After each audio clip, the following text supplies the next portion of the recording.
بسم اللہ الرحمن الرحیم۔ السلام علیکم۔ کتاب کرامات اولیاء صفحہ نمبر 61 سے 66 تک ہے۔ ایک مرتبہ سفیان ثوری حج پر تشریف لے جا رہے تھے۔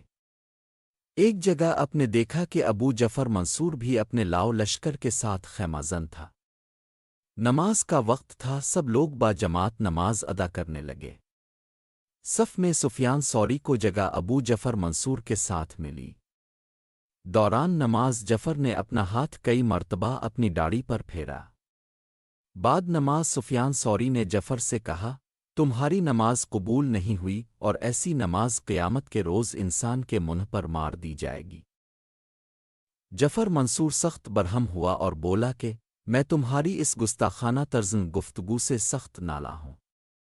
سفیان بولے، حق گوئی کو گستاخی کہنا زیادتی ہے، تو صرف خلیفہ ہونے کی وجہ سے میری حق بات کو زیادتی کہہ رہا ہے، جبکہ میں نے بالکل حقیقت کہی ہے۔ ابو جعفر منصور اس وقت تو چپ ہو گیا، مگر بعد میں درباریوں اور حواریوں کی شاہ پر اس نے سفیان ثوری کو قتل کروانے کا پروگرام سوچا اور جلاد کو حکم دیا کہ سفیان ثوری کو فوراً پھانسی دے دی جائے، کیونکہ میں سفیان کا خون زمین پر بہانا نہیں چاہتا، لہذا پھانسی کی سزا تجویز کی گئی ہے۔ جلاد حسب حکم بڑی کو پھانسی گھر بنانے کے لیے اپنے ساتھ لے کر سفیان ثوری کی تلاش میں نکل کھڑا ہوا۔ جب وہ دونوں جنگل میں پہنچے تو انہوں نے سفیان ثوری کو بلند پایا عالم و فضیل بن اعاز اور سفیان میسنیا کے ہمراہ دیکھا۔ سفیان ثوری اس وقت استراحت فرما رہے تھے۔ آپ کا سر فضیل بن اعاز کی ران پر اور پاؤں حضرت سفیان میسنیا کی گود میں تھے۔ ان دونوں حضرات نے بڑی اور جلاد کو روکا اور کہا کہ سفیان ثوری کی بیداری کا انتظار کرو، مگر جلاد مصر تھا کہ میں فی فور پھانسی دینے کے حکم کا پابند ہوں۔ اس گفتگو کی وجہ سے حضرت سفیان ثوری کی آنکھ کھول گئی۔ ان کو ابو جعفر منصور کا فرمان پڑھ کر سنایا گیا۔ آپ نے فرمایا، ٹھیک ہے، میں پھانسی چڑھنے کے لیے تیار ہوں۔ ادھر پھانسی گھر تیار ہو رہا تھا، ادھر حضرت سفیان سجدہ ریز ہو کر خدا کے حضور دعا میں مصروف تھے کہ اے خداوندِ عالم، اگر میں نے خلیفہ ابو جعفر منصور سے واقعی گستاخی کی ہے تو مجھے اس سزا کو قبول کرنے میں کوئی عذر نہیں ہوگا، اور اگر میں بے خطا اور بے گناہ ہوں تو میری دستگیری فرما اور مجھے اس سزا سے بچا۔ اب دعا سے فارغ ہوئے ہی تھے کہ جلاد نے آپ کو پکارا، پھانسی گھر تیار ہے، لہذا اب پھانسی کے لیے آئیں۔ اپنے جلاد سے کہا، میرا مقدمہ خدا کی عدالت میں پہنچ چکا ہے اور اس نے فیصلہ کرنے کے لیے ابو جعفر منصور کو اپنے پاس طلب کر لیا ہے، لہذا اس کا یہ حکم اب موقوف ہو چکا ہے، اس لیے تو مجھے پھانسی لگا کر گناہ کے ارتکاب سے بچ۔ جلاد کیونکہ اب کو پھانسی لگانے کا پابند تھا، اس نے اب کی بات ماننے سے انکار کر دیا۔ ابھی یہ تکرار ہو ہی رہی تھی کہ جلاد کو درباریوں کی طرف سے پیغام دیا گیا کہ ابو جعفر اچانک وفات پا گئے ہیں اور ان کی جگہ ان کے بیٹے مہدی نے سنبھال لی ہے۔ یہ سن کر جلاد نے اب کی جان چھوڑ دی۔ ابو جعفر کا بیٹا محمد بن منصور المہدی اب سے باخبر تھا، چنانچہ انان خلافت سنبھالتے ہی اس نے حضرت سفیان ثوری کو طلب کیا، مگر اب روپوش ہو چکے تھے۔ مہدی آپ کو مسلسل تلاش کر رہا تھا، مگر اب ہنوز روپوش تھے۔ لوگ اب سے اس روپوشی اور مہدی کے سامنے سے پہلوتہی کا سبب پوچھتے۔ اب جواب دیتے، وہ مجھے اہم عہدے پر فائز کرے گا اور میں وہ فرائض انجام نہ دے سکوں گا۔ اسی دوران اب کی ملاقات مہدی کے ایک مقرب سے ہو گئی۔ اپنے اس کے ساتھ مہدی کے متعلق گفتگو کرتے ہوئے پوچھا کہ تم مہدی کی صحبت میں کراہت محسوس نہیں کرتے؟ اس نے نفی میں جواب دیا۔ اس پر اپنے فرمایا، مہدی کی بدمالیوں میں تم سب لوگ شریک ہو۔ تم اس کو بیش قیمت زرتار پوشاک سے نہیں روکتے، نوکروں اور خدام کو فضول خرچی سے نہیں ٹوکتے، حالانکہ بیت المال اس کے پاس مسلمانوں کی امانت ہے جس میں وہ خیانت کرتا ہے، لیکن تم سب دیکھتے ہو۔ اس شخص کو سخت غصہ آیا۔ اس نے کہا، اس قسم کی جواب طلبی ہم تو امیر المومنین سے کرنے سے رہے۔ آپ خود ہی اس کو مل کر اس کی گوشمالی کر سکتے ہیں تو کر لیں، ویسے بھی وہ آپ کا متلاشی ہے۔ یہ کہہ کر وہ شخص واپس دربار مہدی میں چلا گیا۔ اب حضرت سفیان سوری کو خیال ہوا کہ یہ شخص سارا ماجرا میدی کو سنائے گا۔ آپ کے دوستوں نے آپ کو مشورہ دیا کہ آپ یہ جگہ چھوڑ کر کہیں اور روپوش ہو جائیں تاکہ میدی کے آدمی آپ کو تلاش نہ کر سکیں، مگر آپ نے انکار کر دیا اور کلمہ حق کہنے کے لیے سینہ سپر ہو گئے۔ خلیفہ میدی کے آدمی تلاش کرتے کرتے اب تک پہنچ ہی گئے اور دربار میں پیشی کا حکم سنا دیا۔ حضرت سفیان سوری نے جواب دیا، میں تو اب ہی لوگوں کا منتظر تھا، لہذا چلی میں تیار ہوں۔ جب اب دربار میں پہنچے تو وہاں اسی مقرب میدی کو دیکھا جس سے آپ کی تلخ گفتگو ہو چکی تھی۔ اپنے شاہی کروفر کو نظر انداز کرتے ہوئے دربار کے حاضرین کو السلام علیکم کہا اور میدی کے سامنے بیٹھ گئے۔ میدی کا باڈی گارڈ جو برہنہ تلوار تھامے کھڑا تھا فوراً آگے بڑھا اور عرض کیا کہ مجھے اجازت دی جائے کہ سفیان سوری کی گردن مار دوں، مگر میدی نے اسے روکا اور کہا، میں سفیان سوری سے چند باتیں کرنا چاہتا ہوں۔ خلیفہ محمد بن منصور المہدی نے سوال کیا، سفیان سوری، میں نے سنا ہے کہ میرے والد ابو جعفر منصور کا انتقال آپ کی بددعا سے ہوا ہے۔ حضرت سفیان سوری نے نہایت اطمینان سے جواب دیا، میں نے اس کو کبھی بددعا نہیں دی، اس کی موت خدا کی پکڑ کی وجہ سے ہوئی ہے۔ میدی نے دوسرا سوال کیا، پھر آپ کی روپوشی کی کیا وجہ ہے؟ حضرت سفیان سوری نے جواب دیا، میں دنیادار نہیں ہوں، میں ڈرنے والا نہیں ہوں۔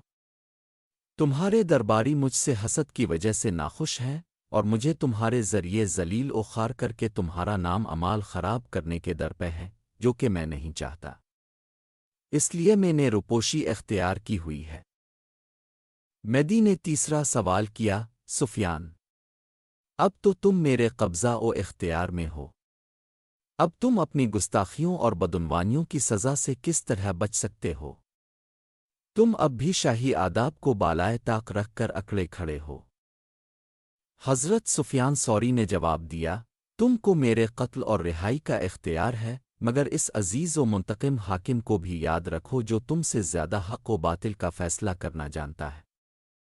آپ کے اس جواب سے وزیر بڑا مشتعل ہوا اور آپ کے قتل کی اجازت طلب کی، مگر میدی نے اسے سختی سے حکم دیا کہ خاموش رہو، میں ایسے شخص کو جو خدا رسیدہ ہو قتل کر کے اپنی دنیا اور آخرت خراب نہیں کروں گا۔ تم میرے اور سفیان کے معاملے میں اپنی زبان بند رکھو۔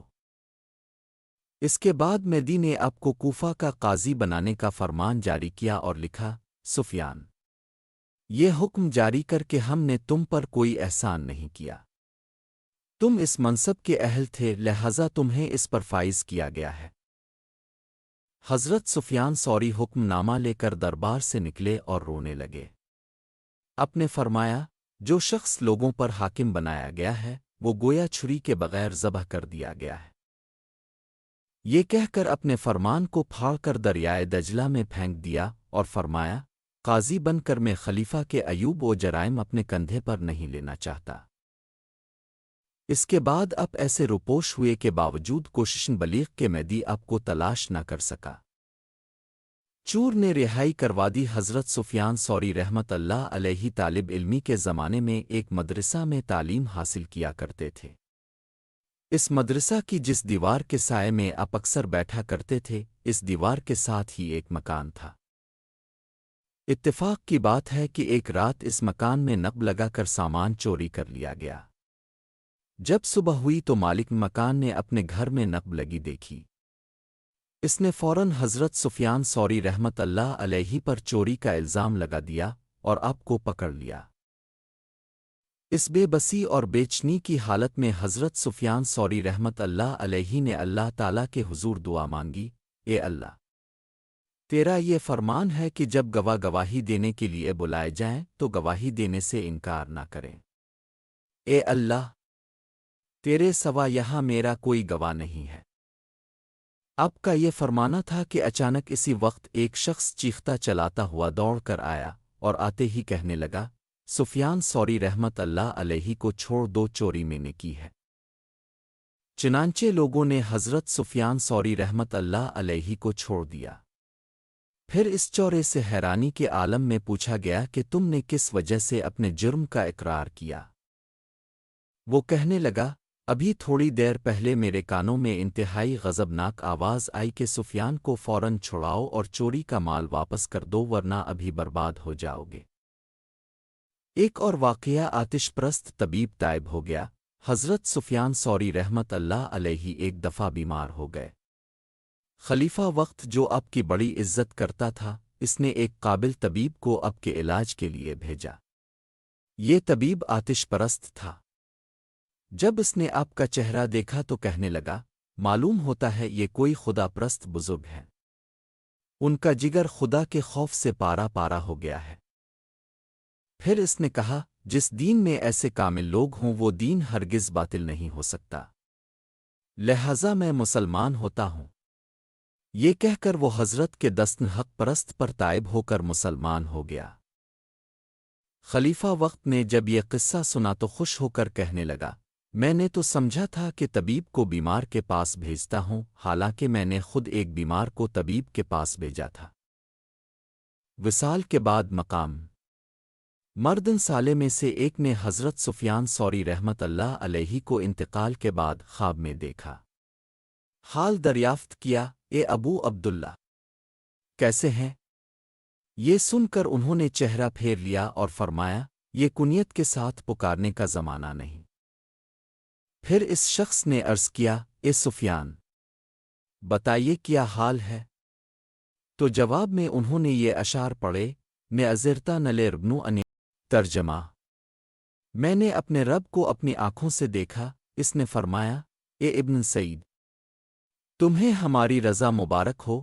جب ظلمتیں چھا جاتی تھیں تو تم قام لیل کرتے تھے، تمہارے دل میں ہماری محبت اور آنکھوں میں آنسو ہوتے تھے، لہذا تمہارے لیے اجازت ہے کہ جنت کے جس محل میں چاہو رہو اور میری زیارت کرو کہ میں دعا ہے کہ اللہ پاک ہمیں بھی اپنے حبیب حضرت محمد مصطفیٰ صلی اللہ علیہ وسلم کے صدقے میں حق و صداقت کے راستے پر چلنے کی توفیق عطا فرمائے، آمین ثم آمین۔